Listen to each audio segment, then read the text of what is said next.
మొన్న మనం మాట్లాడుకున్నది నిస్వార్థ సేవ. ఆ నిస్వార్థ సేవ అనే విషయం గురించి మనం మాట్లాడుకున్నాం. ఆ నిస్వార్థ సేవకు సంబంధించి మనం దాదాపుగా ముగిచ్చాం ఆ సబ్జెక్ట్ని. అయితే ఒక్కసారి గుర్తు తెచ్చుకుందాం. అంటే బాబా వారిని సేవించేటువంటి క్రమంలో మనం స్వార్థం ప్రవేశించినట్లయితే, బాబావారు గోధుమలు విసురుతున్నప్పుడు తనకు సాయం చేయడానికి వచ్చినటువంటి ఆ నలుగురు స్త్రీలు ఎప్పుడైతే ఆ గోధుమ పిండిని పంచుకుని తీసుకెళ్లాలని భావించారో, అప్పుడు వారిలో ఆ నిస్వార్థానికి బదులు స్వార్థం ప్రవేశించింది కాబట్టి బాబావారి దగ్గర చివాట్లు తిన్నారు. అంటే బాబావారి అనుగ్రహానికి బదులుగా బాబావారి యొక్క ఆగ్రహానికి గురైన. కాబట్టి నిస్వార్థ సేవ ఎందుకు చేయాలనేది మనం లాస్ట్ ఎపిసోడ్లో, గత బుధవారం మనం చాలా కూలంకుషంగా దాని గురించే చర్చించుకున్నాం.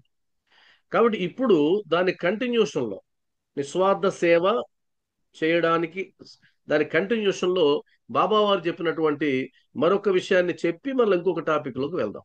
కాబట్టి ఈరోజు సత్సంగంలో బాబా వారికి సంబంధించి నిస్వార్థ సేవ చేయాలి అనడానికి సచ్చరిత్రలో అనేక ప్రమాణాలు ఉన్నాయి. బాబావారు అనేక సందర్భాలలో నా భక్తులు నిస్వార్థ సేవ చేయాలి అని చెప్పడం జరిగింది. కాబట్టి ఆ నిస్వార్థ సేవ చెయ్యమని మరొక సందర్భంలో చెప్పిన దాన్ని మనం ఇప్పుడు మీతో మాట్లాడతాం. కాబట్టి ఇక్కడ మీరు గమనించినట్లయితే, ఎవడు ఫలాపేక్ష రహితుడు కాడో, ఎవడు ఫలాపేక్ష కాంక్షను విడువడో, వానియందు ఎవనికి వానియందు విరక్తి లేదో, వానియందు అంటే ఫలాపేక్ష పొందడం అనే అంశం మీద విరక్తి లేదో, అట్టివాడు గొప్ప చదువరి అయినప్పటికీ వాని జ్ఞానం ఎందుకు పనికిరానిది. అంటే మనం ఏం చేస్తుంటాం? అనేక సార్లు పారాయణ చేస్తుంటాం, బాబావారి సచ్చరిత్ర పారాయణ చేస్తుంటాం, అనేక సార్లు సత్సంగాలు వింటుంటాం, అనేక ప్రవచనాలకు వెళ్తూ ఉంటాం. అంటే అనేక సార్లు పుస్తకానికి సంబంధించినటువంటి ఆ నాలెడ్జ్, పుస్తక జ్ఞానాన్ని మనం ఆకలింపు చేసుకోవడానికి ప్రయత్నం చేస్తుంటాం. కాబట్టి గొప్ప చదువురైనప్పటికీ వాని జ్ఞానము ఎందుకు పనికిరానిది, ఎప్పుడు ఫలాపేక్ష కోరుకున్నట్లయితే. భగవానుడు భగవద్గీతలో చెప్పింది అదే, సాయిబాబా చెప్పింది అదే.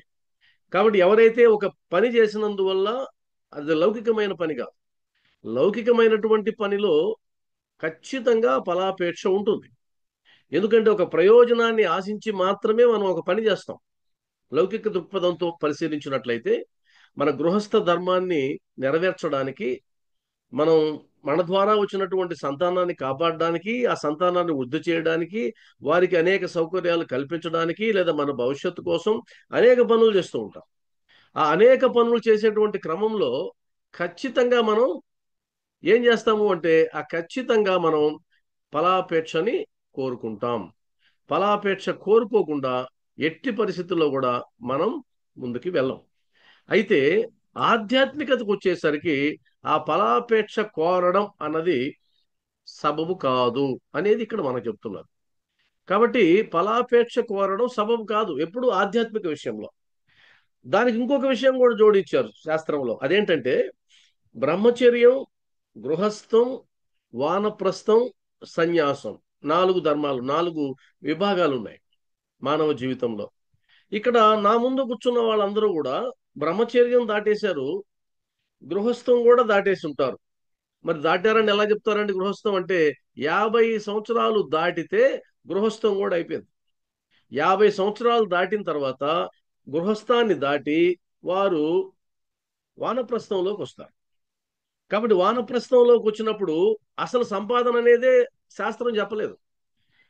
పెంచుకోవడం మీద దృష్టి పెట్టకూడదు, పంచుకోవడం మీద దృష్టి పెట్టాలి అంటుంది శాస్త్రం.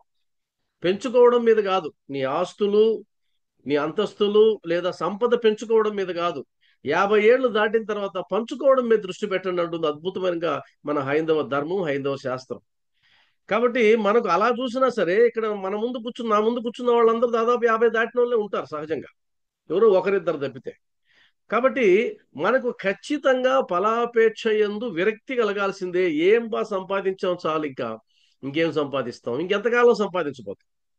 కాబట్టి ఉన్నంతకాలం ఆ సంపాదించిన దాన్ని కాపాడుకుంటూ, ఏదో జీవిత అవసరాల కోసం ఇబ్బంది పడకుండా చూసుకుంటూ, కుటుంబ అవసరాల కోసం సంపాదించింది కాపాడుకుంటూ ఇక మనం ఆధ్యాత్మిక సేవలో కొనసాగదామన్నటువంటి భావనతో ఉన్న వాళ్ళు ఆ సేవని లేదా ఆ కార్యక్రమాలని లేదా అది ఎలాంటి సేవ అయినా సరే ప్రతిఫలం ఆశించకుండా చెయ్యాలి. లేదంటే ఆత్మ సాక్షాత్కారము పొందుటకు వానికి సహాయపడదు. బాబా వారు తేల్చి పరేశారు.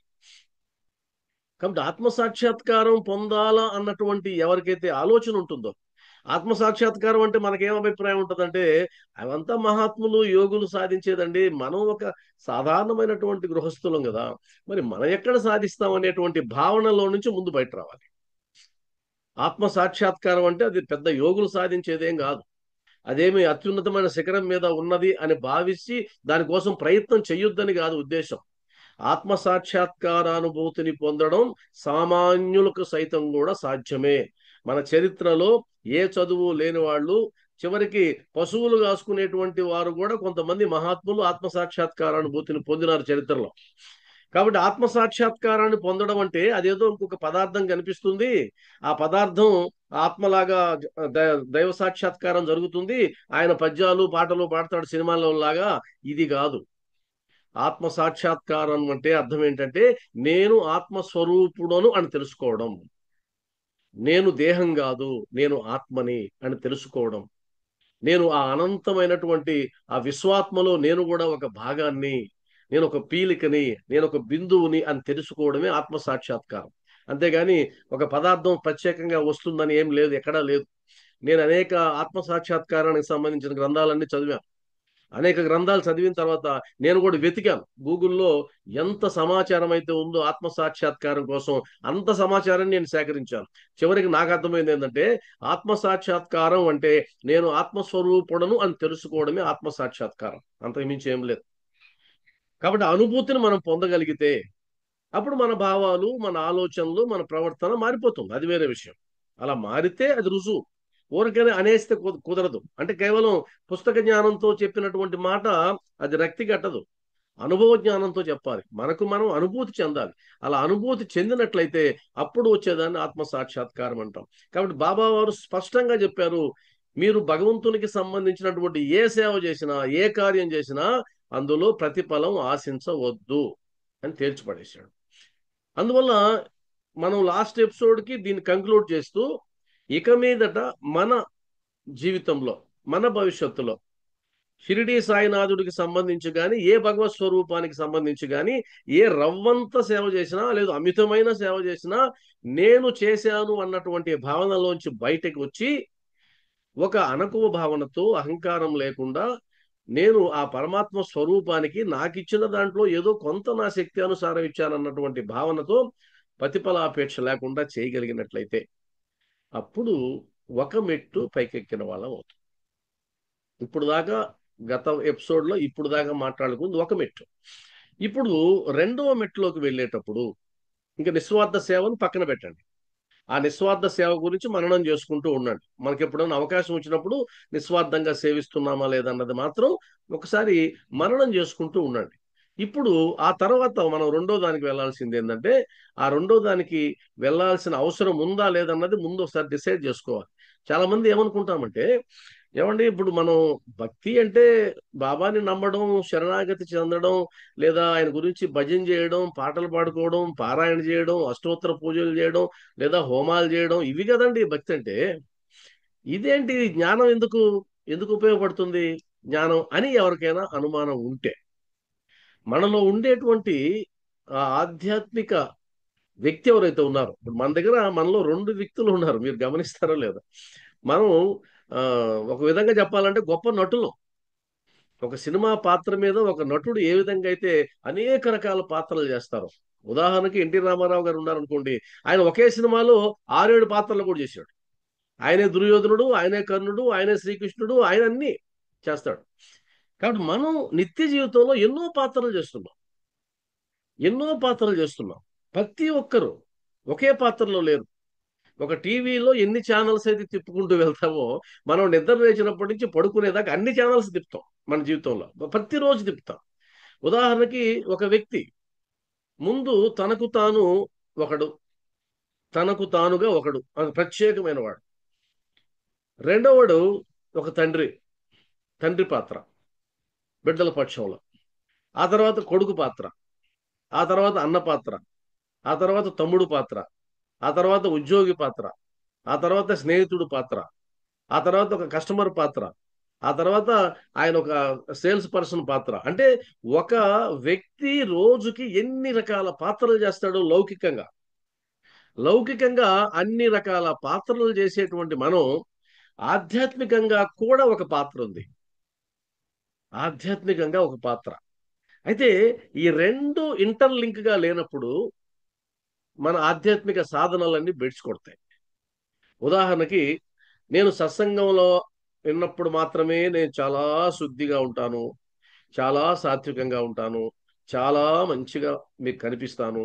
సత్సంగం తీసి పక్కన పెట్టానంటే ఆ తర్వాత నా ఒరిజినాలిటీ బయటకు వస్తుంది, నేనేంటో అప్పుడు తెలుస్తుంది అని అన్నావంటే ఇక నీ ఆధ్యాత్మిక సాధనలన్నీ దండగా, ఉపయోగం లేదు. అందువల్ల ఏదైతే నువ్వు లౌకిక జీవితంలో ఉంటావో ఆ లౌకిక జీవితంలో నువ్వు పోషించే పాత్రలు ఒకవైపు, ఆధ్యాత్మికంగా నువ్వు చేయాల్సినటువంటి సాధనలు ఒకవైపు, ఈ రెండు ఒకదానికి ఒకటి ఇంటర్లింక్ గా ఉండాలి. కాబట్టి ఆధ్యాత్మికంగా ఎదగడం అంటే ఏంటి? సేమ్ టైం లౌకికంగా కూడా ఎదగడం. లౌకికంగా ఎదగడం ఏమండి, నేను సాయి భక్తులతో మాత్రమే అబద్ధం చెప్పను, నేను బయట నా ఇష్టం వచ్చినట్టు అబద్ధాలు చెప్తాను అంటే క్యాన్సిల్ అయిపోయింది. క్యాన్సిల్. లేదండి నేను భక్తుల యొక్క వస్తువులు మాత్రమే దొంగిలించను, బయట వాళ్ళ వస్తువులు ఏదైనా దొంగిలిస్తాను, కుదరదు. ఏమండి నేను ఆ నల్ల డ్రెస్సులో లేదా కాషాయం డ్రెస్సులో అది ఉన్నప్పుడు మాత్రమే నేను బాగుంటాను, అవి తీసేసి నేను ప్యాంట్ చొక్కా వేసుకుంటే నా ఇష్టం వచ్చినట్టు ఉంటాను అంటే కుదరదు. కాబట్టి ఇక్కడ నీలో ఉన్నటువంటి లౌకిక వ్యక్తి, నీలో ఉన్నటువంటి ఆధ్యాత్మిక వ్యక్తి ఇద్దరూ కలిసి సంయమనంతో ముందుకెళ్ళాలి. వాస్తవానికి కొంతకాలానికి రెండు వేరు వేరుగా ఉండవు, ఇద్దరు వాడు ఒకటైపోతారు. ఏం చెప్తారు ఛాన్స్? వాడికి ఈత కదా? చేస్తారు. కాబట్టి మీరు ఒక్కటి గుర్తుపెట్టుకోవాలి, అదేంటంటే మనలో ఉన్నటువంటి ఆధ్యాత్మిక వ్యక్తి బయట రావాలంటే, లేదా మనలో మనం చేసేటువంటి ఆధ్యాత్మిక సాధనలు బయట రావాలంటే ఏం చేయాలో ఇప్పుడు చెప్తాను. ఉదాహరణకి మీకు ఈ చిత్రంలో కనిపిస్తున్నది ఒక బుద్ధుని యొక్క విగ్రహం. ఇది హుస్సేన్ సాగర్ లో ఉన్నటువంటి గౌతమ బుద్ధుని విగ్రహం, ఏకశిలా విగ్రహం. అది ఒకే శిల. మరి ఇప్పుడు మనం ఏమనుకుంటామంటే ఆ శిల్పి ఎవరైతే దాన్ని చెక్కారో ఆ శిల్పి బుద్ధ విగ్రహాన్ని చెక్కారు అనే స్టేట్మెంట్ మనం చెప్తాం. శిల్పి బుద్ధ విగ్రహాన్ని చెక్కారు, అబ్బా ఎంత బాగా చెక్కారండి బుద్ధ విగ్రహాన్ని, అద్భుతం అండి అంటాం. కానీ వాస్తవానికి అందులో ఇంకొక అంశం ఇమిడి ఉంది, మీరు గమనిస్తే. వాస్తవానికి ఆ శిల్పి బుద్ధ విగ్రహాన్ని చెక్కనే లేదు, బుద్ధ విగ్రహాన్ని అస్సలు చెక్కలేదు ఆయన. మరి ఏం చెక్కాడంటే ఆయన ఆ రాయిని చూసినప్పుడు, ఆ ఏకశిలను చూసినప్పుడు, ఆ గొప్ప శిలను చూసినప్పుడు ఆయన కంటికి కనిపిస్తూ ఉంది శిల్పం, బుద్ధుడు కనిపిస్తూ ఉన్నాడు. ఆయన ఏం చేశాడు, ఆ బుద్ధుడు కనిపిస్తూ ఉన్నప్పుడు ఆ బుద్ధునికి అడ్డుగా ఉన్నటువంటి మిగిలిన ఆ వేస్ట్ మెటీరియల్ అంతా తన ఉళితో చాకచక్యంగా చెక్కుకుంటూ వచ్చేసాడు. ఇప్పుడు బుద్ధుడు బయటకు వచ్చాడు. వాస్తవానికి బుద్ధుని చెక్కలేదు, బుద్ధుడు ఆల్రెడీ ఉన్నాడు దాంట్లో, ఆయన కనిపిస్తూ ఉన్నాడు బుద్ధుడు. అలా కనిపించుకుంటా ఉన్నట్లయితే బుద్ధ విగ్రహం బయట రాదు. ఒకవేళ ఆయన శ్రీకృష్ణుడిని చూశాడు అనుకోండి, ఆ రాయిలో శ్రీకృష్ణుడు బయటకు వస్తాడు. ఒకవేళ ఆయన జీసస్ని చూశాడు అనుకోండి, ఆయన బయటకు వస్తాడు. లేదా గాంధీ మహాత్మను చూశాడు అనుకోండి, ఆయన బయటకు వస్తాడు. అంటే అర్థం ఏంటి? నువ్వు చూసేటువంటి చూపు దేని మీద అయితే ఉందో అది నీకు కనిపిస్తూ ఉంది, కానీ ఆ కనిపించే దానికి అది బయటపడడానికి కొంత వేస్ట్ ఉంది చుట్టూ. ఆ వేస్ట్ ని నీకు నువ్వే చెక్కుకుంటూ వెళ్ళిపోతే ఆ శిల్పం బయటకు వస్తుంది. ఉదాహరణకి ఇప్పుడు ఇక్కడైతే ఎవరైతే కూర్చున్నారో వారానికి ఒకసారి నియమానుసారంగా వచ్చి సత్సంగానికి వస్తున్నారు అంటే మీకు ఏదో లక్ష్యం ఉంది. లక్ష్యం లేకుండా రాం కదా, ఇదేం కాలక్షేపం కాదు, ఇదేం పెద్ద ఆసక్తికరమైన విషయాలు ఏం మాట్లాడుకోము ఇక్కడ. ఇదేం ఒక సినిమా రంజింపజేసినట్టు, ఒక సీరియల్ రంజింపజేసినట్టు ఇక్కడ ఏం మాట్లాడుకోమా, కఠిన వాస్తవాలు మాట్లాడుకుంటాం. మరి ఎందుకు వింటున్నాము అంటే గనక మనలో ఏదో సాధించాలనే ఒక కోరిక ఉంది. ఈ జీవితం ముగిసే లోపు ఏదో ఒకటి సాధించాలన్నటువంటి ఒక లక్ష్యం ఉంది కాబట్టి మనం ఇక్కడ కూర్చున్నాం. ఆ లక్ష్యాన్ని నువ్వు సాధించాలంటే ఒక్క విషయం గుర్తుపెట్టుకోవాలి, మన చుట్టూ ఉన్నటువంటి చెడుని మనకై మనమే కొట్టుకుంటూ వెళ్ళిపోవాలి. ఎవరో వచ్చి కొట్టరు. ఉద్ధరేదాత్మనాత్మానం అన్నది భగవద్గీత. నిన్ను నువ్వే ఉద్ధరించుకో. అంటే నేను రాయనండి, ఇంకెవరో వచ్చి చెక్కితే నేను ఒప్పుకుంటానండి, నన్ను చెక్కండి గురువుగారు, దయచేసి నన్ను చెక్కండి. ఇది అబద్ధం. ఎవరు చెక్కరు. ఆయన చెప్పుకోవడానికే జీవితం సరిపోద్ది. మీరు ఏ గురువునైనా పెట్టుకోండి, ఆయన కాపాడుకోవడానికి జీవితం అంతా సరిపోద్ది. ఇంకా ఆయన మిమ్మల్ని ఏం చెప్తాడు. కాబట్టి మీకు మీరే చెప్పుకోవాలి, మనకు మనమే చెప్పుకోవాలి. అలా చెక్కుకునే క్రమంలో ఆ వేస్ట్ ముందు కనిపెట్టాలి. ఏది వేస్ట్ ఉంది? ఇప్పుడు మనం మాట్లాడుకోబోయే ప్రతి టాపిక్ వేస్టే. ఇప్పుడు ఏదైతే మాట్లాడుకోబోతామో ఈ రోజు రేపు మళ్ళా నెక్స్ట్ వీక్, నెక్స్ట్ వారం అంత వేస్ట్ మెటీరియల్. ఈ వేస్ట్ మెటీరియల్ వల్లనే షిరిడి సాయినాథుడి యొక్క సంపూర్ణ అనుగ్రహాన్ని మనం పొందలేకపోతున్నాం. జీవితంలో చెడు కర్మల నుంచి తప్పించుకోలేకపోతున్నాం. ఇప్పుడే విన్నాను ఒక వార్త. ఆ వార్త విన్నప్పుడు మనసు చివుక్కుమంటుంది. ఏం దేవుడబ్బా అనిపిస్తుంది. అయ్యప్ప స్వాములు 5 మంది బయలుదేరారట, మధ్యలో కారు యాక్సిడెంట్ అయింది, 5 మంది చనిపోయినారు. ఇప్పుడే జస్ట్ వింటూ ఉన్నాం. ఇప్పుడు ఏమనిపిస్తుంది? వాళ్ళు అయ్యప్ప మాల తీసుకొని దీక్షలో ఉండి వాళ్ళు భగవంతుడి దర్శనానికి పోతుంటే ఈ అకాల మృత్యు ఏంటి? ఈ అకాల మృత్యు ఎందుకు వచ్చింది? ఈ 5 మంది కర్మ ఫలితాలు ఒకేసారి అలా ఉన్నాయా? లేదా అందులో ఎవరిదో ఒకరిది ఉందా? లేదు ఇంకెవడో వీళ్ళ కోసమే పుట్టినవాడు ఆ లారీలో ఉన్నాడు ఆ డ్రైవర్గా? అసలు ఏంటి ఇదంతా? మనకు ఒక్కోసారి ఆలోచిస్తే బుర్ర తిరిగిపోతుంది. ఎలా అర్థం చేసుకోవాలి ఈ రచనని? ఈ భగవంతుని యొక్క రచనని ఎలా అర్థం చేసుకోవాలి? ఏ విధంగా దాన్ని సాటిస్ఫై చేసుకోవాలి మనసుని? ఎవరన్నా అడిగారు అనుకోండి, ఏమంటే వాళ్ళు భక్తులు, వాళ్ళు దీక్ష ఉన్నారు, అయ్యప్ప స్వామిని దర్శించుకోవడానికి వెళ్తున్నారు, అలాంటి సందర్భంలో వారిని కాపాడలేనటువంటి అయ్యప్ప స్వామి ఉన్నట్టా లేనట్టా? ఒక ప్రశ్న వస్తుంది సమాజంలో. షిరిడి సాయిబాబా దర్శించుకోవడానికి వెళ్తే ఆ బస్సులో చాలా మంది చచ్చిపోయారు, ఆయనకి దగ్గరలో చనిపోయినారు. అప్పుడు వచ్చిన ప్రశ్న కూడా ఇదే, ఒకవేళ షిరిడి సాయిబాబా గాన మహత్యం ఉన్నట్లయితే ఎందుకని వాళ్ళ ప్రాణాలను కాపాడలేకపోయాడు? వాళ్ళేదో ముస్లిం మతాచార ప్రకారం మక్కా మదీనా యాత్రలకు పోయారు. ఈ మధ్య ఒక బస్సు 40-50 మంది సజీవ దహనం అయిపోయారు. మరి ఈ 40-50 మంది కర్మ ఫలితం అలానే ఉందా? అసలు ఏంటిది ఈ సిద్ధాంతాలు? ఇవంతా మనం ఏదో పని లేక చేసుకుంటున్నామా? నిజంగానే భగవంతుడు అనేవాడు ఉన్నాడా, ఆయన కృప మన మీద ఉందా అనేటువంటి ఆలోచన ఖచ్చితంగా ప్రతి ఒక్కరికి వచ్చి తీరుతుంది. మరి ఇంకొక ప్రశ్న అందులో, లక్షలాది మంది అయ్యప్ప కాడికి వెళ్తున్నారు, మరి లక్షలాది మందికి ఇలా జరగడం లేదని ఇంకో ప్రశ్న కూడా ఉంది దాంట్లో. లక్షల మంది వెళ్ళారు మొదటి 2 రోజుల్లో అయితే, దాదాపు 2-3 లక్షల మంది వెళ్ళారు, భయంకరమైన తోపులాటలోకి వెళ్ళారు. మరి వారందరూ జరగడం లేదే? ఇది ఒక ప్రశ్న వస్తుంది. కాబట్టే చెప్తున్నా, ఆధ్యాత్మిక సాధన విచారణతోనే సాధ్యమవుతుంది.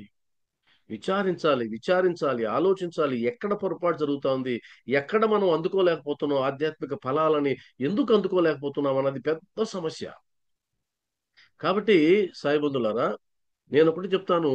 ఈ రోజు మనం చేస్తున్న పని ఏంటంటే, మనం ఒక పనిని చేస్తున్నాం. ఆ పని ఏంటంటే, మన యొక్క ఆధ్యాత్మిక సాధన ఫలప్రదం కావడానికి ఏవైతే అడ్డంకులు ఉన్నాయో ఆ అడ్డంకుల్ని మనం మాట్లాడుకునే ప్రయత్నం చేస్తున్నాం. మన ఆధ్యాత్మిక సాధన అందుకు చేస్తున్నాం. కాబట్టి ఆధ్యాత్మిక సాధన చేయడానికి ప్రధాన కారణం ఏంటంటే, నేను ఈ జన్మలోనే తరించాలనుకున్నాను, ఈ జన్మలోనే తరించాలనుకున్నాను, ఈ జన్మలోనే అమీ తుమి తేల్చుకోదలుచుకున్నాను.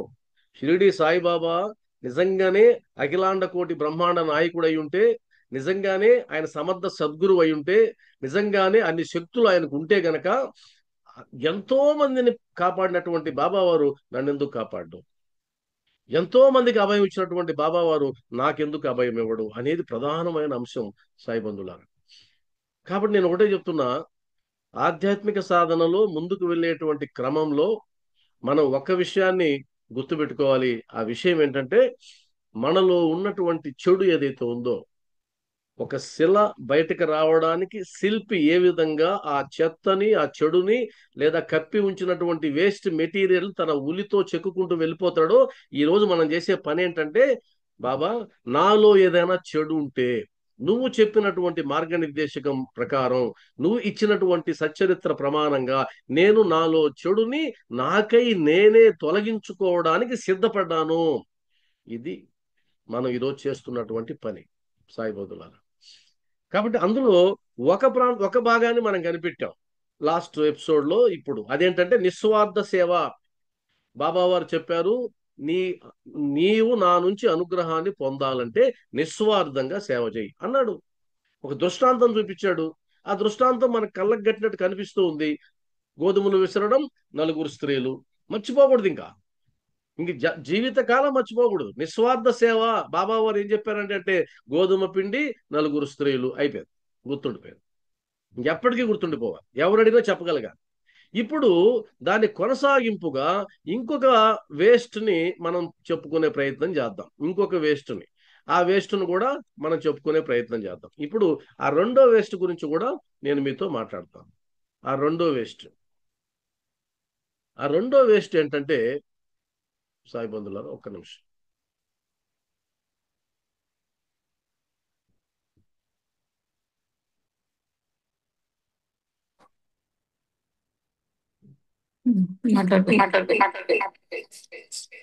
అమ్మా మీరు మీట్ లోకి వెళ్ళండి. మీట్ నొక్కండి.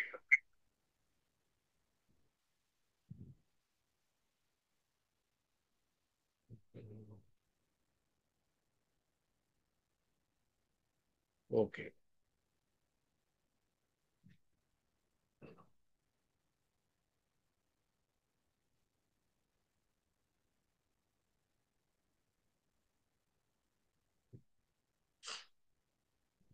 ఇది రెండవ వేస్ట్. మీకు కనిపిస్తూ ఉందనుకుంటా. అహంకార రాహిత్యం. అహంకారంతో చేసేటువంటి భగవంతుని సేవ నిష్ప్రయోజనం. రెండవది. అంతకుముందు మనం మాట్లాడుకునింది స్వార్థంతో చేసేటువంటి భగవంతుని సేవ నిష్ప్రయోజనం, ఏ ఉపయోగం లేదు. రెండవది అహంకార రాహిత్యం. అహంకారంతో చేసే ఏ పని కూడా నీకు ప్రయోజనాన్ని ఇవ్వదు అని బాబావారు చెప్పినటువంటి మాట ఇది. దీనికి సంబంధించి బాబావారు చెప్పినటువంటి మాట ఎలా ఉందో చూడండి. వాడు తన అహంకారమును విడువవలెను, దానిని నా పాదముల పైన పెట్టవలెను. ఎవరైతే వారి జీవితంలో ఇట్లు చేసెదరో వారికి నేను మిక్కిలి సహాయపడదను. వాని అహంకారము పూర్తిగా పడిపోయిన పిమ్మట, అది మత్సునకు కూడా లేనప్పుడు, నేను వాని మనస్సులో ప్రవేశించి నా చరిత్ర నేనే రాసుకుందును. ఈ సందర్భం మీ అందరూ తెలుసు. ఎక్కడ సందర్భం? బాబావారు గోధుమలు విసిరేటువంటి లీలను చూసినటువంటి అన్నాసాహెబ్ దబోల్కర్ కి, అంటే హేమాడ్ పంత్ గారికి, ఆయన చరిత్ర రాయాలనేటువంటి కోరిక పుట్టింది. మరి ఆ కోరికను అడగడానికి ధైర్యం లేదు. బాబావారితో అంత చనువు కూడా లేదు. అందువల్ల బాబావారికి అత్యంత సన్నిహితుడైనటువంటి శ్యామ మాధవరావు దేశపాండే, శ్యామ దగ్గరికి వెళ్ళి, నేను బాబావారి చరిత్ర రాయాలనుకున్నాను, కాబట్టి మీరు అనుమతిని ఇప్పించవలసిందిగా కోరుకుంటున్నానని అడుగుతాడు. ఇది తెలిసిందే మనకు. ఆ తర్వాత శ్యామ వారు వెళ్తారు, బాబా వారిని అడుగుతారు, బాబా, ఈ అన్నాసాహెబ్ దబోల్కర్, అప్పటికి హేమాడ్ పంత్ పేరు పెట్టలేదు ఇంకా, ఈ అన్నాసాహెబ్ దబోల్కర్ మీ చరిత్ర రాయాలని కోరుకుంటున్నాడు. మీరు, నేను ఒక పిచ్చి ఫకీర్ని, నాకెందుకు చరిత్ర, అవసరం లేదని అంటారేమో, అనద్దు. మీ దయ ఉంటే, మీ ఆశీర్వాదం ఉంటే ఈయన పని సఫలీకృతం అవుతుంది అని హేమడ్ పంత్ గారి తరపున బాబావారిని వేడుకుంటాడు. అప్పుడు బాబావారు అద్భుతమైన బోధ చేస్తాడు. ఆ బోధనలో ఇప్పుడు ఈ టాపిక్ కి అనుసంధానంగా ఉన్నది మాత్రమే నేను మాట్లాడుతున్నా. అది చాలా పెద్ద బోధ, గొప్ప విషయాలు చెప్తాడు ఆయన. అంటే బాబావారి దగ్గరికి వెళ్ళి, బాబా నాకు ఈ సహాయం చేయమని అడిగారు అనుకోండి ఎవరైనా, లేదా నా బిడ్డకు ఉద్యోగం రావాలి, నా భర్త ఆరోగ్యంగా ఉండాలి, లేదా నా కుటుంబం బాగుండాలి, ఎప్పుడు మేము సంతోషంగా ఉండాలి, ఏ కష్టాలు రాకూడదని కోరుకున్నారు అనుకుందాం. ఉదాహరణకి ఆయన చరిత్ర రాయాలని కోరుకున్నాడు, మనకన్నే కోరికలు ఉన్నాయి కదా. అనుకున్నప్పుడు బాబా వారు చెప్పింది ఇది. మరి దీన్ని మనం సాటిస్ఫై చేయాలి కదా. దీన్ని సాటిస్ఫై చేస్తే కదా తర్వాత విషయం. కాబట్టి ఏంటది? వాడు తన అహంకారమును విడువవలెను. మనకున్నటువంటి అహంకారాన్ని విడిచిపెట్టాలి. దానికి ముందు అహంకారం అంటే ఏందో తెలుసుకోవాలి. అది మనకు ఉందా లేదో తెలుసుకోవాలి. ఉంటే ఎలా విడిచిపెట్టాలో తెలుసుకోవాలి. అంత ఈజీ కాదు. ఇది ఊరికే సింగిల్ వదిలేశాను బాబా వారు కుదరదు. వదిలేశాను బాబా వారు అంటే కుదరదు. అనేక సంఘటనలు పెడతాడు ఆయన. పెట్టినప్పుడు నువ్వు నిలబడగలగాలి దాంట్లోంచి. కాబట్టి అహంకారం అంటే ఏంటో తెలియాలి. విడిచిపెట్టడం అంటే తెలియాలి. అది నీకు ఉందా లేదా ముందు తెలియాలి. తర్వాత అహంకారాన్ని విడిచిపెట్టి ఏం చేయాలి? నా పాదముల పైన పెట్టవలను. ఇంకెక్కడో సమర్పిస్తే కుదరదు. ఆయన పాదాల దగ్గరకు వచ్చి పెట్టాలి. దీని గురించి మళ్ళా మనం మాట్లాడుకుందాం. అసలు వాస్తవానికి ఇది సామాన్యమైన లైన్లు కాదు ఇవి. కాకపోతే నేను అహంకారం అన్న ఒక చిన్న టాపిక్ తీసుకున్నాను కాబట్టి దాంట్లో పైన వెళ్తున్నాను. ఎవరైతే వారి జీవితంలో ఇట్లు చేసేదరో, జీవితం అండర్లైన్ చేసుకోండి. ఎవరైతే సత్సంగంలో ఉన్నప్పుడు చేసేదరో, ఎవరైతే మందిరంలో ఉన్నప్పుడు చేసేదరో అనలా బాబావారు. అలా అనిపించలా. బాగా గమనించండి. అది సామాన్యమైన వాక్యం కాదు అది. బాబావారు అయ్యా సత్సంగంలో ఉన్నప్పుడు నీ అహంకారం విడిచిపెట్టు, లేదా మందిరంలో ఉన్నప్పుడు నీ అహంకారాన్ని విడిచిపెట్టు, లేదా భజన చేసినప్పుడు నీ అహంకారాన్ని విడిచిపెట్టు అనలేదు. ఆయన అన్నది నీ జీవితంలో. జీవితం ఇజ్ ఈక్వల్ టు లౌకిక ఆధ్యాత్మిక ప్రయాణం. స్పష్టంగా ఉంది ఇక్కడ. జీవితం ఇజ్ ఈక్వల్ టు లౌకిక ఆధ్యాత్మిక ప్రయాణం. దీంట్లో ప్రత్యేకత ఏమీ లేదు. కాబట్టి నీ జీవితంలో ఇట్లు చేసేదరో వారికి నేను మిక్కిలి సహాయపడదను. ఇక్కడ ఇంకొక విశేషణం కూడా ఉంది. మిక్కిలి సహాయపడతాడట. సాధారణమైన వాళ్ళు సహాయం చేస్తాడు, కానీ అహంకారాన్ని విడిచిపెట్టిన వాడికి మిక్కిలి సహాయపడతాడు, ఎక్కువ సహాయపడతాడు. ఈరోజు బాబా సమక్షంలో చెప్పేటువంటి ప్రతి సాక్ష్యంకి వీళ్ళే కారణం, ఇలాంటి వాళ్ళే కారణం. అందరి జీవితంలో సాధారణంగా ప్రకటితమయ్యేటువంటి బాబా లీలలు కొన్ని ఇళ్లల్లో కొంతమంది భక్తుల విషయంలో విపరీతమైన లీలలు ఉంటాయి. నాకు సూర్యాపేట దగ్గర ఒక భక్తుడు పరిచయం అయినాడు. ఆయన ఊరే వెంకన్న గారు, ఊరే వెంకయ్య ఆయన పేరు. చాలా మంచి భక్తుడు. ఆయన పరిచయం అయిన తర్వాత నాకు ఆయన లీలలన్నీ వినిపిస్తూ ఉంటాడు. నేను ఏదైనా ఒక సత్సంగం చెప్పినప్పుడు ఆ సత్సంగంలో ఏదైతే నేను చెప్పానో అలాంటి లీలే ఆయన జీవితంలో జరుగుంటుంది. ఆయన చెప్తాడు. నాకు ఆశ్చర్యం వేస్తుంది. ఆయన చెప్పే లీల వాస్తవానికి అయితే వాస్తవానికి నమ్మదగిందిగా ఉండదు. కానీ అద్భుతమైనటువంటి అనుగ్రహాన్ని పొందినటువంటి కుటుంబం అది. ఆ కుటుంబం మొత్తం అదే అదే లీలలు. మరి ఇప్పుడు మనకేమనిపిస్తుంది? ఇక్కడ మిక్కిలి అనే పదం ఎందుకు వాడాడో ఇప్పుడు తెలుస్తుంది. మిక్కిలి ఎందుకు వాడాడు? ఆయనకి మిక్కిలి అనుగ్రహాన్ని ఇచ్చాడు, మనకు సాధారణమైన అనుగ్రహాన్ని ఇచ్చాడు. మీకు ఒక విషయం చెప్తే మీరు నమ్ముతారో లేదో తెలియదు. అంటే గుండెల్లో నొప్పిగా ఉండి నెల్లూరులో ఒక హాస్పిటల్కి వెళ్ళినటువంటి ఒక భక్తురాలు అక్కడ అన్ని పరీక్షలు చేసుకుని, అమ్మా నీ గుండె కాస్త బలహీనంగా ఉంది, ఇది పొద్దుపోయింది కాబట్టి రాత్రి సమయం కాబట్టి ఏదో ప్రాథమికమైన టెస్టులు చేసాం, ఈ ప్రాథమికమైన టెస్టుల్లోనే బయటపడింది గుండె బలహీనంగా ఉందని, కాబట్టి రేపు రండి నేను పూర్తిగా మొత్తం అన్ని పరీక్షలు చేసి నిర్ధారిస్తాను అన్నాడు. ఆమె బాధపడుతూ వచ్చింది. రాత్రి పడుకునింది. పడుకున్నప్పటి నుంచి ఒకటే ఆలోచన, నేను బాబా వారికి ఎంతో సేవ చేస్తున్నానే, నిరంతరం బాబానే తలుస్తూ ఉన్నానే, బాబానే ప్రార్థిస్తూ ఉన్నానే, మరి బాబా వారు నాకు ఈ బలహీనమైన గుండె వ్యాధి ఎందుకు ఇచ్చినాడు, బలహీనంగా గుండెని ఎందుకు మార్చినాడు అని ఆమె బాధపడుతూ ఏడుస్తూ పడుకునిందట. పిల్లలకు చెప్పి ఉదయాన్నే వెళ్దాం హాస్పిటల్కి అని. అలా పడుకున్న తర్వాత రాత్రి కల్లోకి వచ్చాడు. ఇంతకు ముందు కూడా చెప్పాను కల్లోకి ఎందుకు వస్తాడు బాబా అని, మళ్ళా మళ్ళీ రిపీట్ చేయాల్సిన పనిలే. కాబట్టి కల్లోకి వచ్చాడు. కల్లోకి వచ్చి తన మంచం పక్కన కూర్చున్నాడు. మంచం పక్కన కూర్చొని ఈమె అడుగుతూ ఉంది, బాబా నాకెందుకు ఈ గుండె జబ్బు పెట్టావు అని. అప్పుడు ఆయన అన్నాడు, ఏం కాదమ్మా, నీకు ఎవరు చెప్పారు గుండె జబ్బు ఉందని, గుండె జబ్బు లేదు ఏం లేదు అని చెప్పి ఆయన ఊది తీసుకొని ఆమె నుదుటి మీద పెట్టి ఆమె హృదయ స్థానంలో అలా అలా ఊదిని రాసి ఆయన నవ్వుతూ వెళ్ళిపోయాడు. అంతే. ఉదయాన్నే ఆమె అందరికి చెప్పుకునింది ఏంటి ఇలా వచ్చింది అని. మరలా సేమ్ హాస్పిటల్కి పోయింది. మళ్ళీ సేమ్ టెస్టులు చేశారు. ఇదేంటమ్మా రాత్రి ఏమో ఉంది ఇప్పుడు లేదే అన్నారు. ఇప్పుడు అది చెప్తే మీరు నమ్ముతారా? ఇప్పుడు చెప్తే నమ్ముతారా? ఏ మళ్ళీ ఆమె ఏదో కథలు చెప్తే మీరు మా చెప్తున్నారు అంటే అంటారు తప్పితే నమ్మరు. మనం నమ్మడానికి సాధ్యం కాదు. ఎందుకంటే మనం సాధారణమైనటువంటి దృష్టితో చూసినప్పుడు ఇవి ఏదో కొంత ఎగ్జాగరేషన్ చెప్తున్నారండి వీళ్ళు, ఇదంతా అబద్ధాలు, కొంతమంది అయితే చాలా దారుణంగా చెప్తారు బాబా లీలలు అని అంటాం. మరి అక్కడెక్కడో తిరుపతిలో ఆ, బాబా వారి విగ్రహం నుంచి బాగా ఊది పడిందని మన పేపర్లో వేసినారు. టీవీలు వాళ్ళు పోయి ఛానల్స్ తీసినారు, మొత్తం తీశారు. మరి ప్రతి ఇంట్లో బాబా విగ్రహం ఉంది, ప్రతి ఇంట్లో బాబా విగ్రహం ఉంది.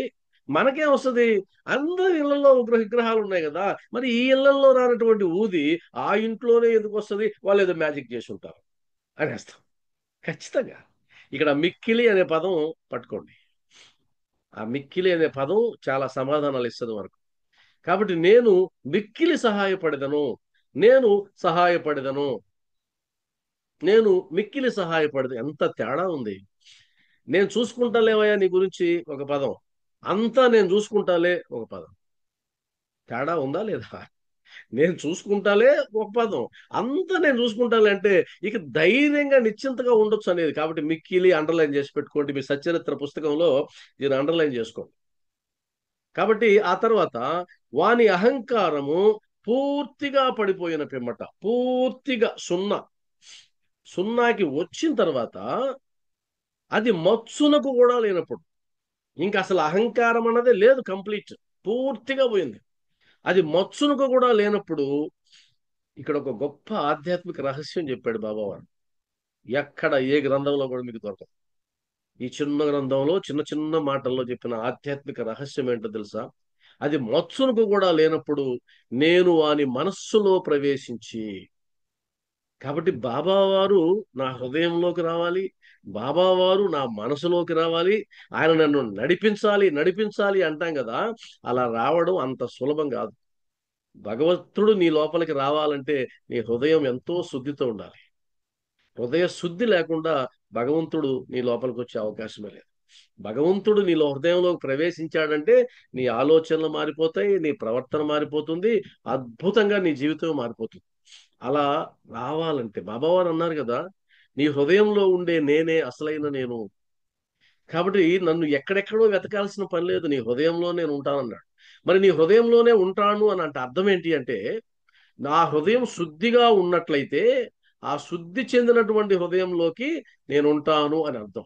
ఆ శుద్ధి చెందిన హృదయంలో మాత్రమే ఉండగలడు.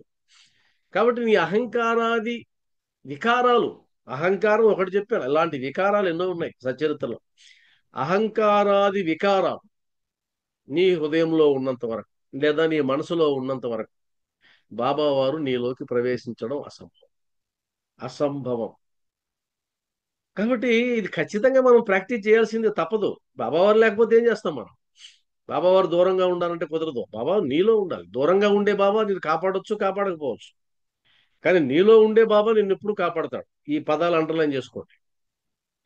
మళ్ళా చెప్తున్నా, రిపీట్ చేసుకోండి, రాసి పెట్టుకోండి ఎప్పుడన్నా ప్రస్తావన వచ్చినప్పుడు. నీకు దూరంగా ఉండే బాబా నిన్ను కాపాడొచ్చు, కాపాడలేకపోవచ్చు.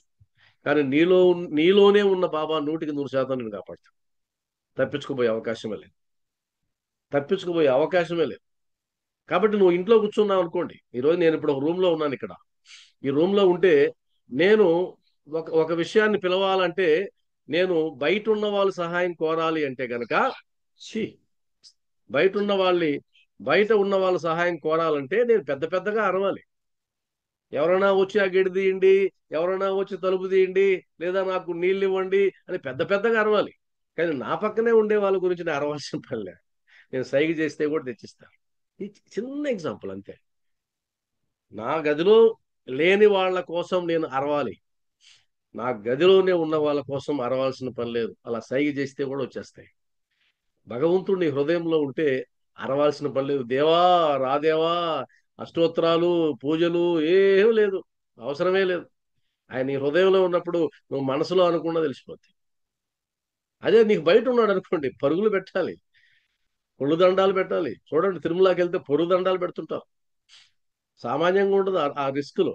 కొన్ని కొన్ని సాంప్రదాయాలు అయితే కుక్కీలు ఇనప గొలుసులు వేసుకొని లాక్కుంటూ ఉంటారు, కొరడాలతో కొట్టుకుంటూ ఉంటారు, రకరకాల భంగిమలు ఉంటాయి. అది బయట ఉన్నప్పుడు. నీ హృదయంలో ఉంటే, మహాత్ములకి హృదయంలో ఉంటాడు కాబట్టి ఆయన మౌనం కూర్చుంటాడు. ఆయన ఎందుకు పరుగులు పెట్టాల్సిన పని లేదు.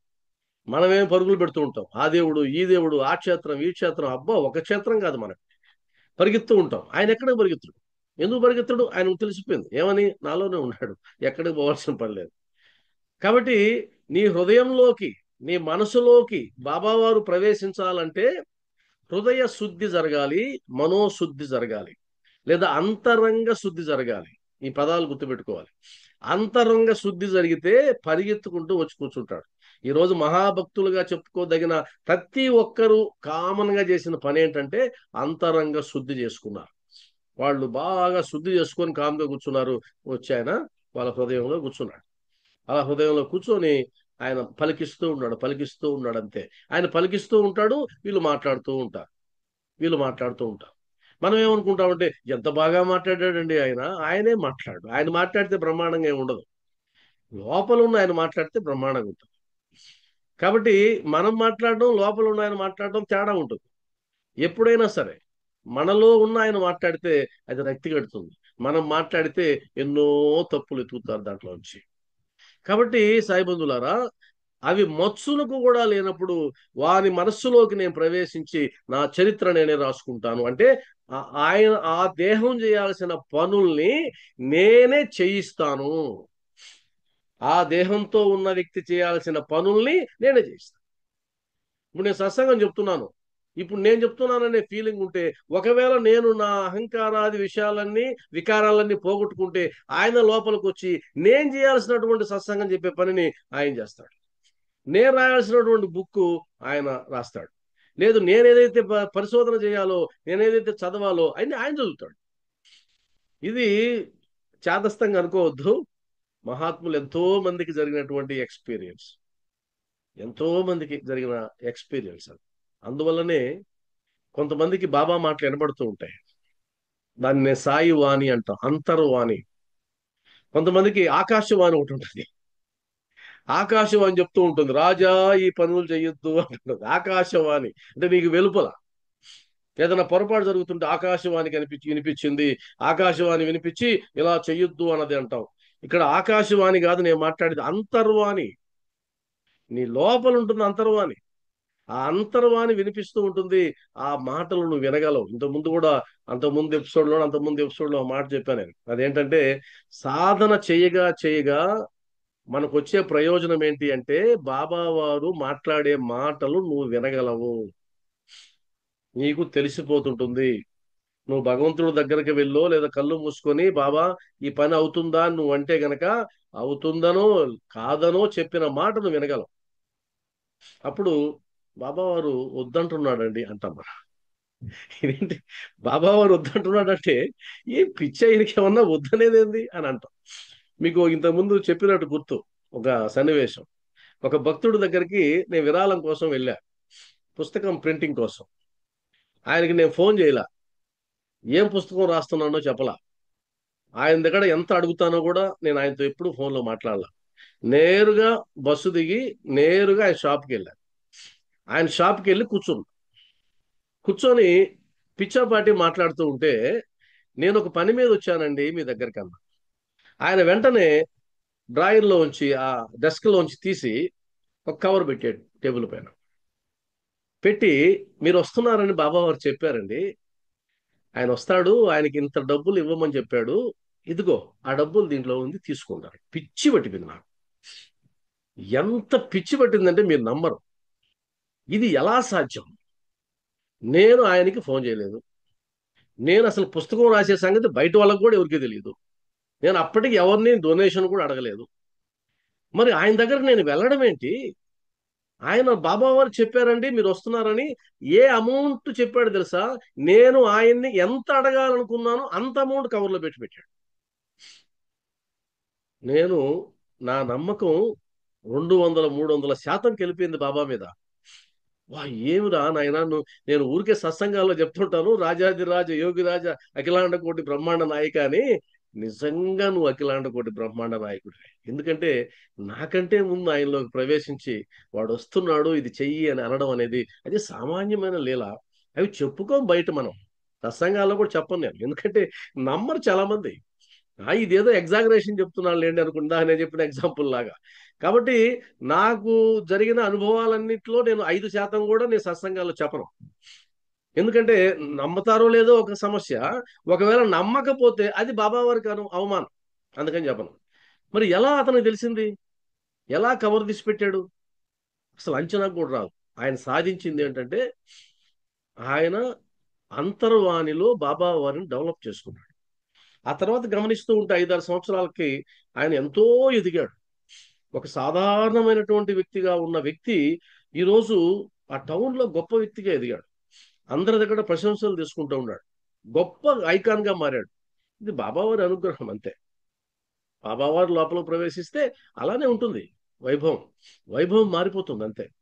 ఆ వైభవం వచ్చినప్పుడు మళ్ళా అహంకారం తలకెక్కిందంటే మళ్ళీ దిగిపోతారు. అహంకారం శూన్యమైనప్పుడు బాబావారు వస్తారు. బాబావారు వచ్చినప్పుడు అందరి చేత గుర్తించబడతారు. అందరి చేత గుర్తించబడి ఆహా ఓహో ఆయన కదా గొప్పవాడు అనేసరికి తలకెక్కుతుంది. మళ్ళా తలకెక్కిందంటే మళ్ళీ తీసేస్తాడు. ఇట్లా మనం ఎంతమందిని చూడడంలే, ఎంతమంది గురువుల్ని, ఎంతమంది సాధకుల్ని ఆ విధంగా చూస్తున్నాం మనం.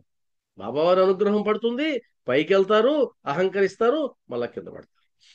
కాబట్టి ఇది ఒక అద్భుతమైనటువంటి సందేశం. అది సామాన్యమైన సందేశం కాదు. మీరు గనక దీన్ని పట్టుకుంటే ఇంకా లోతుకి వెళ్ళొచ్చు. మరీ ఎక్కువ లోతు అవుతుందని నేను ఆపుతున్నా. ఆ తర్వాత ఇంకొక సందర్భంలో చెప్పారు చూడండి. ఇంకొక సందర్భంలో సచ్చరిత్రలోనే ఆయన చెప్పారంటే, ఎవరు అహంకార పూరితులో ఆడ వరకు పట్టుకుందాం మనం. తర్వాత ఇది పక్కన పెడదాం, ఇంకో సందర్భంలో వస్తుంది. ఇంద్రియ విషయముల గురించి ఎల్లప్పుడూ చింతించదరు. అది ఇప్పుడు నేను మాట్లాడడం ఇంకోసారి మాట్లాడదాం.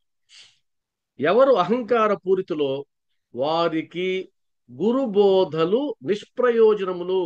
క్లియర్ కట్, ఏం డౌటే లేదు.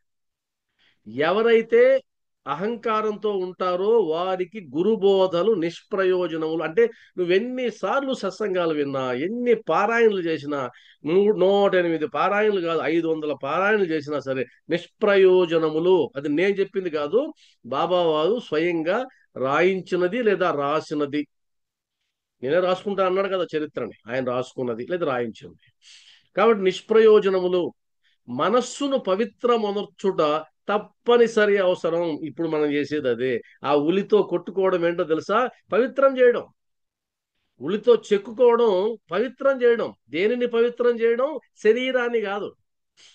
శరీరాన్ని పవిత్రం చేయడం పెద్ద విషయం ఏం కాదు, స్నానం చేస్తే పోతుంది. కానీ మనసును పవిత్రం చేయడం జీవితకాలం పడుతుంది. నా శరీరానికి మలినం అంటింది, బయటంతా తిరిగి వచ్చాను.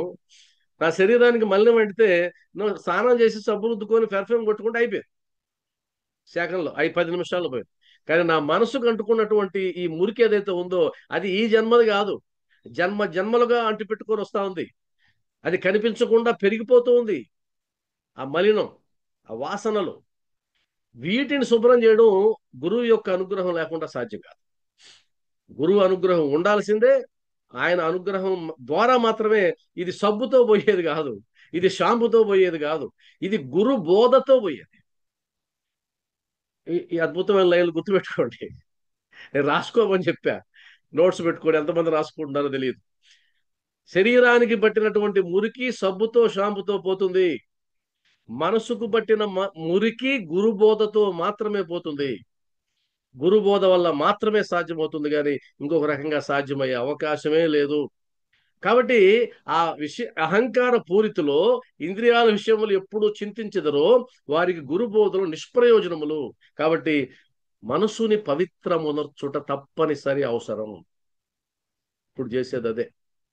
మీరు ఎన్ని పూజా కార్యక్రమాలు చేయండి, ఎన్ని భజనలు చేయండి, ఎన్ని వేల రూపాయలు ఖర్చు పెట్టి గ్రాండ్ గా భజన చేయండి, ఆ భజన ఎంతసేపు అయితే నీ చెవుల్లో మారుమోగుతుందో అంతవరకే నీ ప్రయోజనం. ఆ తర్వాత తగ్గిపోతుంది. కానీ మనసుకి కానీ పట్టించామంటే జీవితకాలం ఉంటుంది, జీవితకాలం ఉంటుంది. కాబట్టి ఒక సినిమా చూసావు 3 గంటల పాటు, ఆ సినిమా చూసినప్పుడు ఎంతో ఆనందం అనిపించింది. కానీ ఆ సినిమా చూసిన తర్వాత ఏదో ఒక విషయం నీకు గుర్తు లేదనుకోండి, ఆ సినిమా వల్ల నువ్వు అనుభూతి మరలా మరలా పొందలేవు. ఆ విధంగా ఉంటాయి అన్ని కార్యక్రమాలు కూడా.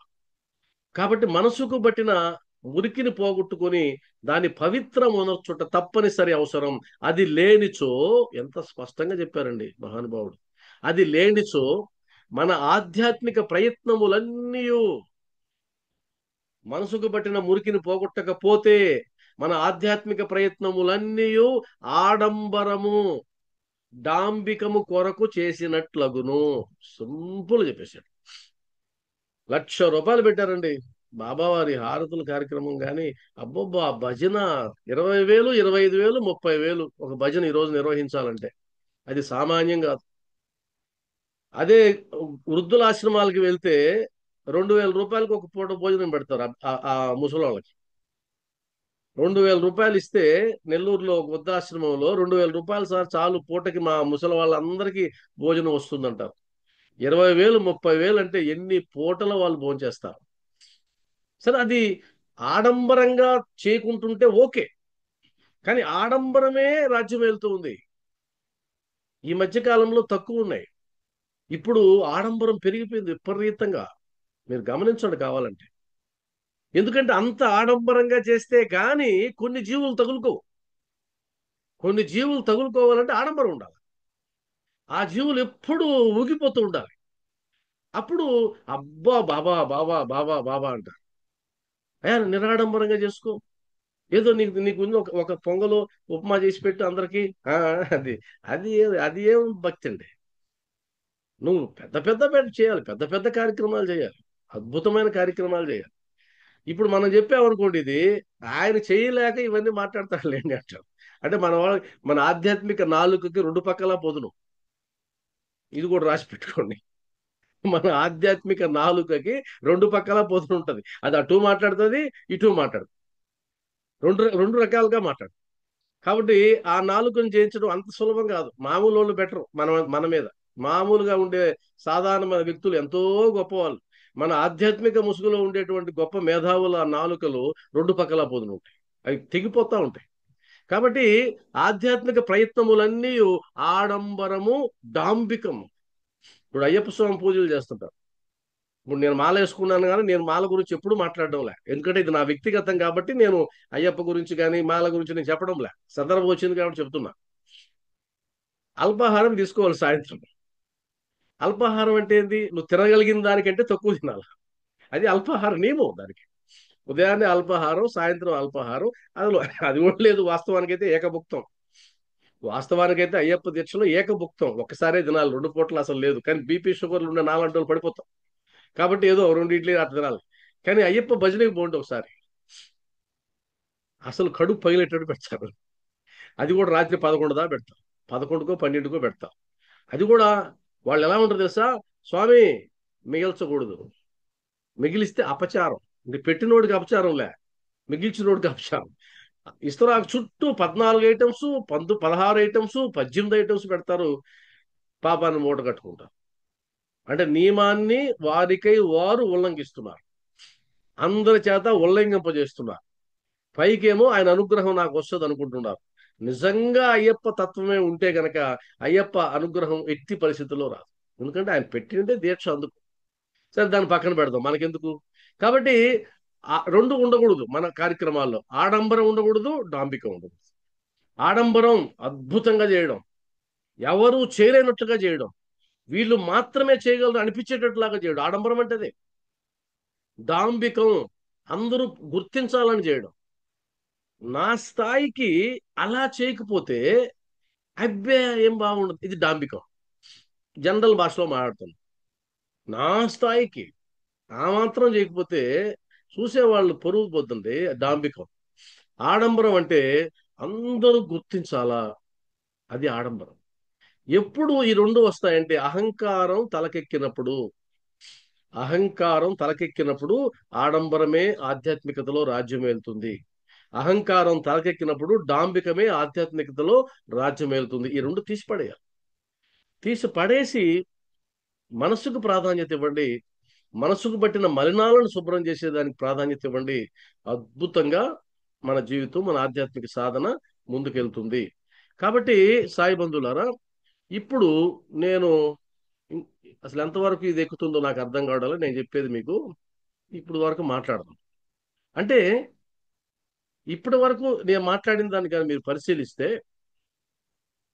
బాబావారి యొక్క మార్గంలో మనం ప్రయాణించేటప్పుడు నిస్వార్థంగా సేవ చేయాలనుకున్నాం. ఇప్పుడు అహంకారం గురించి బాబావారు చెప్పిన విషయాల్ని మాత్రమే మనం మాట్లాడుకున్నాం. అయితే అహంకారంగా ఎందుకు ప్రవర్తిస్తారు? అహంకారం పోగొట్టుకో పోగొట్టుకో అంటున్నారండి. వాస్తవానికి ఈ అహంకారం ఎక్కడి నుంచి వస్తుందో నాకు ఇది పెద్ద ఫిలాసఫీ అండి. ఎందుకంటే ఆధ్యాత్మికంగా మనలో ఉన్నటువంటి అందరు దాదాపు వీడియోలోకి రండి దయచేసి. వీడియోలోకి రండి. మనకు ఒక బోధకే 2 బోధలకే మనకు గంట అయిపోతుంది. ఈ లెక్కన ఒకటి పూర్తి చేయాలంటే ఎంత టైం పడుతుందో తెలియడంలే. సరే అయినా కూడా మనం లోతుకు వెళ్దలుచుకున్నాం కదా. అందరూ రండి. అందరూ వీడియోలోకి రండి దయచేసి. ఇంకొక 5 నిమిషాల్లో మనం క్లోజ్ చేస్తాం కాబట్టి కంక్లూషన్కి వద్దాం. ఇప్పుడు నేను ఒకటే చెప్తున్నా, అహంకారం లేదా మమకారం లేదా కామం, క్రోధం, లోభం, మోహం, మదం, మత్సరం, అసూయ, ఈర్ష్య, అవిద్య, అజ్ఞానం, ఇవన్నీ మనం వింటూ ఉంటాం పదాలు. ఈ పదాలన్నీ వింటూనే ఉంటాం. మీరు భగవద్గీత చేతిలో పట్టుకున్నా, మహాభారతం పట్టుకున్నా, రామాయణం పట్టుకున్నా, వేదరాశి పట్టుకున్నా, పురాణాలు పట్టుకున్నా, ఏవి పట్టుకున్నా ఏవి పట్టుకున్నా కూడా ఆ గ్రంథాలన్నీ చదివేసిన తర్వాత లాస్ట్కి వస్తే మీకు మిగిలేది ఇవే. అయ్యా వీటిని పోగొట్టుకో. రామాయణం అందరూ చదివిన తర్వాత చివరిలో ఏం చెప్తారు? పరస్త్రీ వ్యామోహం వల్ల రావణుడు సంహరించబడ్డాడు, లేదా అహంకారం వల్ల మానవులని తక్కువ అంచనా వేసినందువల్ల సంహరించబడ్డాడు. కాబట్టి అహంకరించొద్దు, పరస్త్రీ వ్యామోహం వద్దు తేల్చేసినారు. చివరికి వేల పేజీలన్నీ చదివిన తర్వాత నీలో ఈ గుణాలు ఉండొద్దు అని చెప్పారు. అదే విధంగా మహాభారతం అంతా చెప్పిన తర్వాత అసూయను వదిలిపెట్టు, ద్వేషాన్ని వదిలిపెట్టు, సోదర ప్రేమతో బతుకు, అధికారం కోసం వెంపర్లాడకు, భగవంతుణ్ణి గౌరవించు, ఇవన్నీ చెప్తారు. అంత కథంతా అయిపోయిన తర్వాత అంటే అర్థం ఏంటి? మొత్తం అయిన తర్వాత ఇవి నేర్చుకో అని అన్నాడు. కాబట్టి పురాణాలు చదువు, సచ్చరిత్ర చదువు, భజగోవిందం చదువు, మీరు ఏదైనా చదవండి. ఏ ఆధ్యాత్మిక వాంగ్మయమైనా చివరికి మనకు చెప్పేది నీలో ఉండే దుర్గుణాలను పోగొట్టుకో. ఇది తప్ప ఇంకొకటి చూపించండి. ఇది తప్ప ఇంకొకటి చూపించండి. ఇది తప్ప అంటే అర్థం ఏంటంటే జీవితకాలం మనం చదువుతూనే ఉన్నాం, ఆధ్యాత్మిక గ్రంథాలు, ప్రవచనాలు వింటూనే ఉన్నాం, ఏమేమో చేస్తూ ఉన్నాం, లెక్క తేలిపోవడంలే, లెక్క తేలడంలే. కాబట్టి పరివర్తన తీసుకురానటువంటి సత్సంగాలు అనవసరం. వాటిని వినాల్సిన పని కూడా లేదు. తంతు కార్యక్రమాలు బాబా విషయంలో దయచేసి చేయకండి. తంతు కార్యక్రమాల జోలికి మీరు వెళ్ళకండి. బయట వాళ్ళతో మనకు పనిలే. మీరు వెళ్ళకండి. బాబా వారి కోసం తంతు అవసరం లేదు. బాబా వారు స్పష్టంగా అన్నారు, షోడశోపచారాలు అష్టోపచారాలు నాకు వద్దు, నిర్మలమైన నీ ప్రేమ చాలు. ఇది బాబా తత్వం అండి. ఏది నిజమైన బాబా తత్వం? ఇది నిజమైన బాబా తత్వం. అంతేగాని నువ్వు ముసుగేసుకొని తిరగమని బాబా తత్వం చెప్పడంలే. ముసుగేసుకోవాల్సిన అవసరం లే. ఒకవేళ నీలో లోపం ఉంటే నిర్భయంగా చెప్పు, బాబా నాకు ఈ లోపం ఉందయ్యా, నేను దీంట్లోంచి ఎలా బయటపడాలో చెప్పు బాబా అని చెప్పి ఆయన ప్రాధేయపడండి. తీసాడు పడేస్తాడు, అంతే. తీసి పడేస్తాడు. అలా ఎన్నో సందర్భాలు ఉన్నాయి జీవితంలో. కాబట్టి అహంకారం ఉందా లేదా మిమ్మల్ని మీరు ప్రశ్న వేసుకుంటే, అయ్యా నేను అహంకారాన్ని జయించానండి, నా తెలుసు మీరు అడుగుతారని, చెయ్యెత్తమని, కాబట్టి నేను ప్రిపేర్ అయిపోన్నానని. అహంకారాన్ని జయించిన వాళ్ళు, నాకు బాబా వారు చెప్పినట్లు ఇందాక, మత్సులకు కూడా అహంకారం లేదు, అది శూన్యమైపోయింది అన్న వాళ్ళు దయచేసి ఇలా చేయి చూపించారు. అందుకని వీడియోలోకి రమ్మని నేను. మత్సుకు కూడా లేదండి, అసలు అహంకారం అన్న మాటే లేదు. పూర్తిగా జయించేశాడు. అదేదో బాబా వరం అండి, నాకు శూన్యం అయిపోయింది. ఇప్పుడు మీరు అందరూ చేతులు ఒక్కరు కూడా చూపిలే, నేను కూడా చూపాను. వాస్తవం నాకు కూడా సాధ్యం కాదు. అయితే మరి ఎంతకాలం సాగుతాం ఈ విధంగా? అలా అహంకారం పోవాలి అంటే నేను మంచి మీకు ఒక మూల సూత్రాలు చెప్తాను. ఇప్పుడు సమయం సరిపోలేదు మనకు. మూల సూత్రాలు ఈ అహంకారం గురించే ఒక 4-5 ఎపిసోడ్లు వచ్చే అవకాశం ఉంది. అయితే జీవితంలో ఇంక మీకు అహంకారం రాదు, నాకు అహంకారం రాదు. నాకు లేదు. ఒకవేళ ఉన్నా అక్కడక్కడ కొంత పొడసూపినా అప్పుడప్పుడు అది మినుకు మినుకుమని పైకి వచ్చినా చేప వస్తుంటది పైకట. చేప అలా వచ్చి మళ్ళీ వెళ్తుంటది. నీళ్ళల్లో గంభనంగా పోతుంటది చేప. అది ఉన్నట్టుండి పైకి లేస్తుంది. పైకి లేచి మళ్ళీ కింద పడుతుంది. ఆ విధంగా మనలో ఉండే దుర్గుణాలు అప్పుడప్పుడు పైకి లేస్తుంటాయి. పైకి లేచి కింద పడుతూ ఉంటాయి. కాబట్టి అలా ఉన్నా అవి పోగొట్టుకోవాలంటే 4 అక్షరాలే శరణ్యం. 4 అక్షరాలు. మనలో ఉండే ప్రతి మలినాన్ని పోగొట్టుకోవడానికి, ప్రతి మలినం అది ఏదైనా కానీ, కామ క్రోధాదులు కానీ, అసూయ, ఈర్ష్య, ద్వేషం, ఏదైనా కానీ 4 అక్షరాలు మీకు సహాయపడతాయి. ఆ 4 అక్షరాలు ఏంటంటే విచారణ. విచారణ. ఆలోచించు, ఆలోచించు, ఆలోచించు. నీలోంచి బయటికి వెళ్ళిపోతుంది. ఇంకా ఉండమన్నా ఉండదు, నువ్వు ఉండమన్నా ఉండదు. చివరికి నీకు అర్థమైపోతుంది, నాలో అహంకారం ఏది, ఎలా పోయింది, ఇంత ముందంతా ఉన్నదే అనిపిస్తుంది. అలా చేయాలని మీకు ఉంటే గనక దయచేసి చిన్న చిన్న విషయాలకి సత్సంగాల్లోంచి బయట రాకుండా ఉండండి. ఈ సత్సంగాలు బ్యాచ్ అంతా పూర్తయ్యేంత వరకు వస్తూ ప్రతిసారి రండి. వస్తే గన సరిపోతుంది. ఇంకా నాకు చాలా సబ్జెక్ట్ ఉంది చెప్పాల్సింది. అసలు వాస్తవానికి అహంకారం అంటే ఏంటి, అహంకారం ఎందుకు వస్తుంది, అహంకారం వచ్చినప్పుడు మనం ఎలా ప్రవర్తిస్తాం, అహంకారం రావడానికి ఏమేం కారణాలు ఉన్నాయి, ఆ కారణాలు ఈ జన్మలో వచ్చాయా, గత జన్మలో వచ్చాయా, ఎలా తెలుసుకోవాలి, అహంకారాన్ని జయించిన వాళ్ళు ఎవరైనా ఉన్నారా, అహంకారం ఉన్న వాళ్ళు ఏమైపోయారు చివరికి, ఇంత పెద్ద సిలబస్ ఉంది దీనికి. ఆ సిలబస్ లో నుంచి మీకు నేను చెప్పేటువంటి ఒక 1 అవర్ సత్సంగంలో ఖచ్చితంగా అందులోంచి బయటకు వస్తాం. కాబట్టి సాయి బంధులారా, మనం ప్రారంభించినటువంటి ఈ ఈ 4 ఎపిసోడ్లో 4 సార్లు, నాలుగోది అనుకుంటా ఇది, ఈ 4గింట్లో నిస్వార్థ సేవ, అహంకారం ఇంకా పూర్తి కాలేదు. దాన్ని మనం రాబోయేటువంటి నెక్స్ట్ వచ్చి మనకు సోమవారం ఉంటుంది, బుధవారం ఉంటుంది, గుర్తుపెట్టుకోండి. ఆ తర్వాత శుక్రవారం ఉండదు, ఎందుకంటే నేను అయ్యప్ప కొండకి వెళ్ళి వస్తాను కాబట్టి. ఆ తర్వాత ఎప్పుడెప్పుడు ఉండవో చెప్తాను. మళ్ళా శ్రీకాకుళంలో సత్సంగం ఉంది, అక్కడికి ఒక 2 రోజులు వెళ్ళి రావాలి కాబట్టి. ఆ తర్వాత ఈ నెలాఖరులో రాజమండ్రిలో వరుసగా 4 రోజులు సత్సంగాలు ఉన్నాయి, తెలుసు కదా మీకు, తాళ్ళపూడిలో.